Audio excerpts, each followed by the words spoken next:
आंतरराष्ट्रीय कथाकार शिवपुराण पंडितजी मिश्रा ज्या ठिकाणून येतात त्या कुबेर महादेव हे स्थळ या ठिकाणी मी तुम्हाला दाखवत आहे। आणि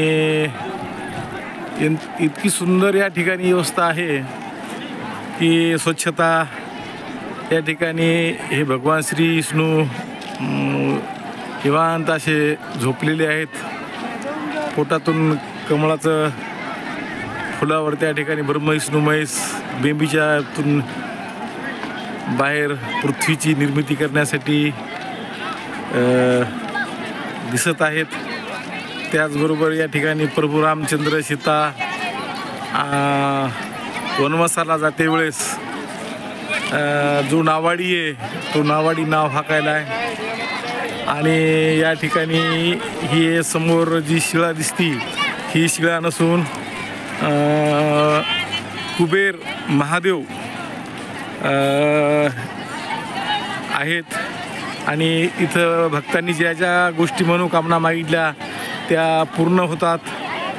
इथं समोर कथा ऐकण्यासाठी भव्य असा सभामंडप आहे। आणि त्यानंतर ही अशी भव्य दिव्य या ठिकाणी कुबेराची महादेवाची मूर्त या ठिकाणी म्हणजे लिंग आपल्याला म्हणता येईल ते आपल्याला दिसत आहे। भक्ताची भाविकाची अलोट अशी गर्दी आहे। भक्त या ठिकाणी भरपूर प्रमाणात येतात। आणि यासमोर इथं गोशाळा आहे। गोशाळा खूप बघायसारखी आहे। आणि या ठिकाणी तुम्हाला एक रुद्राक्षमणी भक्ताला प्रसाद म्हणून दिला जातो। आणि तो रुद्राक्ष म्हणजे साक्षात महादेव तुमच्या घरी, महादेव तुमच्या सोबत, महादेव तुमच्या संसारात, महादेव तुमच्या दुःखात, महादेव तुमच्या हर संकटामध्ये त्या ठिकाणी तुम्हाला सोबत आहे अशी जाणीव करून देतो। नक्कीच जो रुद्राक्ष घेताना माणसाच्या भावना ह्या वेगळ्या असतात आणि एक वेगळं माणसाच्या शरीरामध्ये त्या ठिकाणी फिलिंग तयार होतं आहे।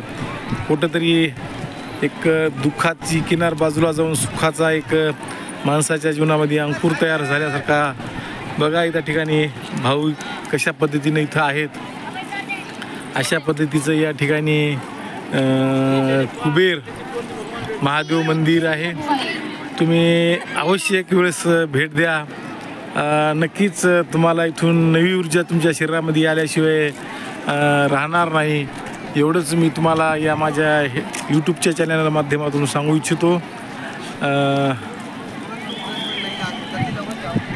जय जय भोले शंकरनाथ महाराज की जय।